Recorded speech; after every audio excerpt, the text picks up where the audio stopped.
في 57 ولإنها مش مجرد مستشفى، دي منظومة متكاملة من عاملين ودكاترة وتمريض وأخصائيين اجتماعيين ونفسيين، ده غير عمال وأجهزة ومعامل وصيدليات. المنظومة دي كلها بتشتغل بكل تفاني وحب زي خلية النحل، وكل ده بصداقتك الجارية اللي بتحدث الأجهزة والمعامل والإمكانيات المتطورة والحديثة. الدكتور ده كمان اللي بيتعلم وبيطور من نفسه كل يوم من صداقتك الجارية، لأن أحسن دواء يعالج ولادنا هو دكتور يتعلم ويفكر ويبتكر.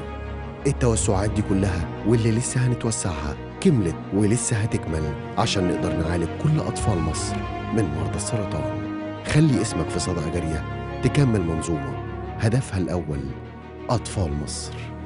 مؤسسة مستشفى 57 مصر لعلاج سرطان الأطفال بالمجان. رحلة علم هدف الحياة.